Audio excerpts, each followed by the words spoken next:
Good afternoon. It's a very good afternoon, because at long last, I can announce a ceasefire and a hostage deal has been reached between Israel and Hamas. For more than 15 months of conflict that began with Hezbollah's brutal massacre on October the 7th, more than 15 months of terror for the hostages, their families, the Israeli people, more than 15 months of suffering by the innocent people of Gaza. Fighting in Gaza will stop, and soon the hostages will return home to their families. The deal is structured in 3 phases. Phase 1 will last 6 weeks. It includes a full and complete ceasefire, withdrawal of Israeli forces from all the populated areas of Gaza, and the release of a number of hostages held by Hamas, including women and elderly and the wounded. And I'm proud to say Americans will be part of that hostage release in Phase 1 as well. And the Vice President and I cannot wait to welcome them home. In exchange, Israel released hundreds of Palestinian prisoners. And during Phase 1, the Palestinians can also return to their neighborhoods in all the areas of Gaza. And the surge of humanitarian assistance into Gaza will begin. And the innocent people can have a greater access to these vital supplies. You know, during the next 6 weeks, Israel will negotiate the necessary arrangements to get Phase 2, which is a permanent end of the war. Let me say it again, a permanent end of the war. There are a number of details to negotiate to move from Phase 1 to Phase 2, but the plan says if negotiations take longer than 6 weeks, the ceasefire will continue as long as the negotiations continue. I've spoken to the Emir of Kuwait and the President of Egypt, and we have pledged to make sure the negotiations will keep moving forward for as long as it takes. Then, when Phase 2 begins, there will be an exchange for release of the remaining living hostages, including male soldiers, and all remaining Israeli forces will be withdrawn from Gaza, and the temporary ceasefire will become permanent. And finally, Phase 3, any final remains of hostages who have been killed will be returned to their families, and a major reconstruction plan for Gaza will begin. This is the ceasefire agreement I introduced last spring. Today, Hamas and Israel have agreed to that ceasefire agreement and the whole ending the war. You know, those of you who have followed the negotiations can attest, the road to this deal has not been easy. I've worked in foreign policy for decades. This is one of the toughest negotiations I've ever experienced. And we reached this point because of the pressure that Israel built on Hamas, backed by the United States. Hamas's longtime leader, Sinwar, was killed. Hamas's strongest supporter, Iran, launched attacks on Israel. And those attacks failed after my administration organized a coalition of nations to stop them. And after I ordered the U.S. ships and planes to come to Israel's defense, we also shaped Israel's strong and calibrated response, destroying Iran's air defenses, but avoiding an escalatory cycle of an all-out war. The United States also organized a coalition of 20 countries to stand up to attacks by the Houthis, including their missile attacks in Israel. Then, Hezbollah, another of Hamas's strongest backers, was significantly weakened on the battlefield, and its leadership was destroyed. With our support, Israel negotiated a ceasefire with them, and after that, Lebanon finally elected a new president who's not beholden to Hezbollah, and he can begin a new chapter for the Lebanese people.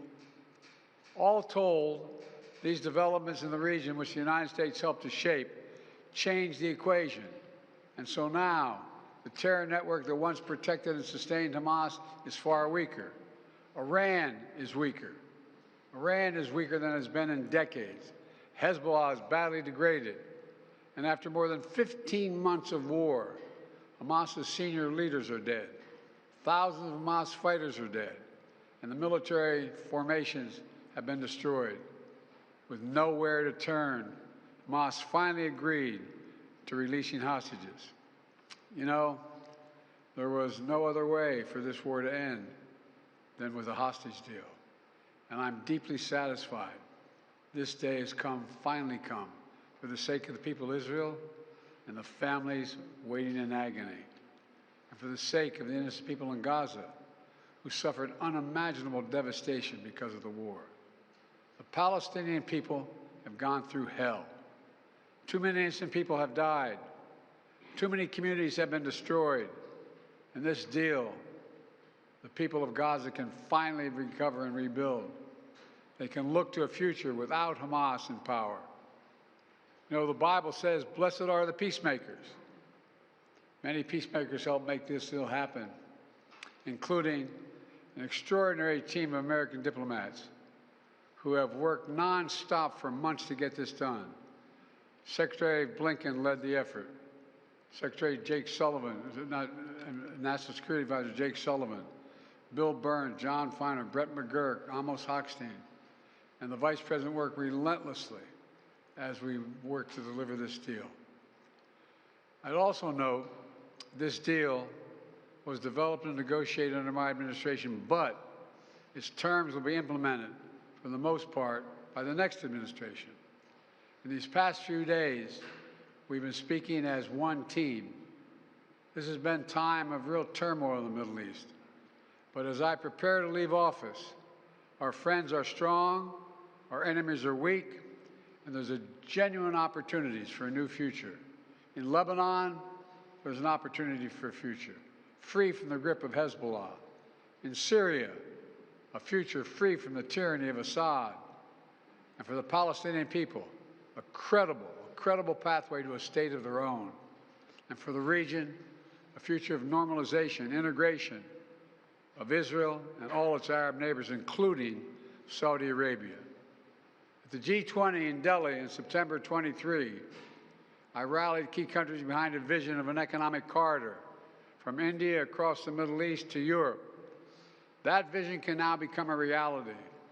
There are risks as well, including ISIS and Iran, even in a badly weakened state. But we're handing off to the next team a real opportunity for a better future for the Middle East. I hope they will take it. Let me close with this. My friend for years in the United States Senate, former Senator George Mitchell, who did so much to forge peace in Northern Ireland, once said about diplomacy, he said, it is 700 days of failure and 1 day of success. 700 days of failure and 1 day of success. Well, we've had many difficult days since Hamas began its terrible war. We've encountered roadblocks and setbacks. We've not given up. And now, after more than 400 days of struggle, a day of success has arrived. God bless all the hostages and their families. May God protect the troops of all those who work for peace. Mr. President, how do you see the future of Gaza now? As you were saying, the implementation of this deal will be in the hands of the next administration, and basically they will shape the future of Gaza. So how do you see this future? And also, how much credit do you give to the Trump team for this deal? Trump is already taking credit for it. Well, you know, this is the exact framework of the deal I proposed back in May. Exact. And we got the world to endorse it. Secondly, it's America's support for Israel that helped them badly weaken Hamas and its backers and create the conditions for this deal. And thirdly, I knew this deal would have to be implemented by the next team, so I told my team to coordinate closely with the incoming team to make sure we're all speaking with the same voice, because that's what American presidents do. Thank you. How many Americans will be released when the hostages are being released? All the exact detail of how many people are being held, how many bodies will be returned and less, will all be forthcoming. All of it, all of it. Thank you. This deal will hold.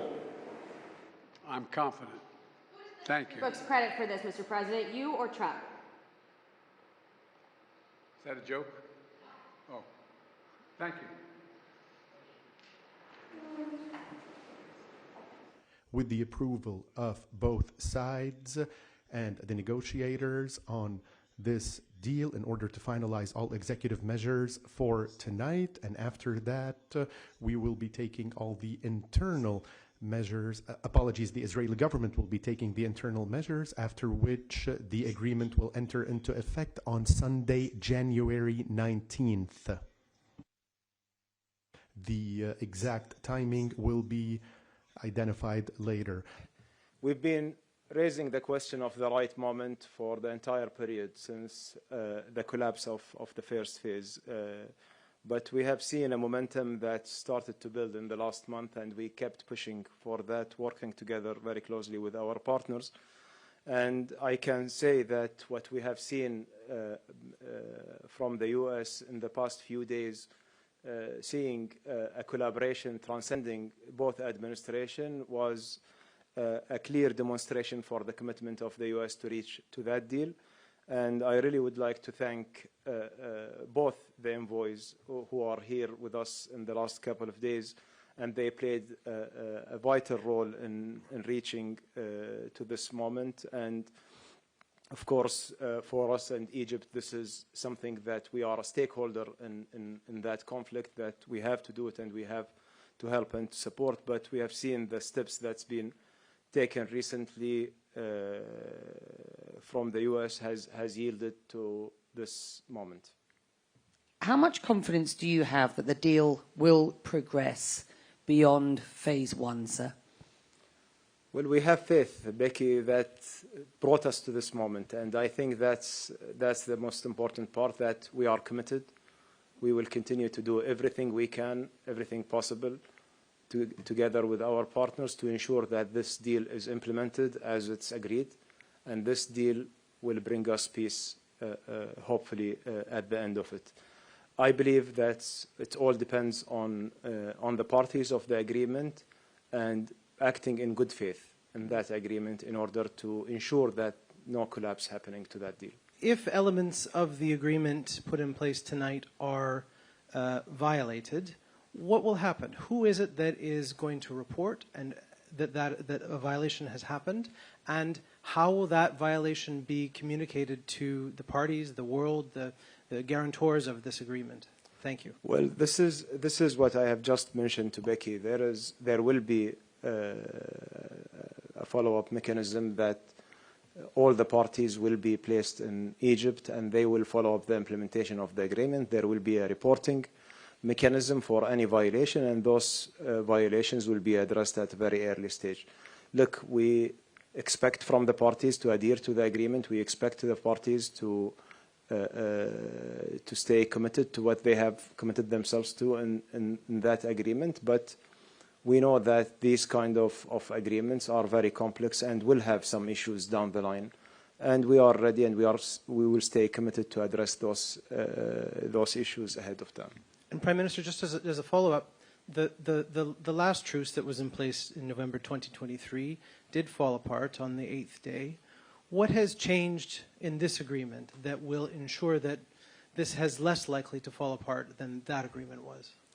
Well, the agreement on November was to build the momentum in order to lead for a longer-term agreement, which we have today. But unfortunately, the agreement in November was very transactional, so it was like a day-by-day. But this agreement has a clear mechanism for the first 42 days, and there's a clear mechanism to negotiate phase 2 and 3, and all the details of the agreement will be published in the next couple of days once the details are finalized.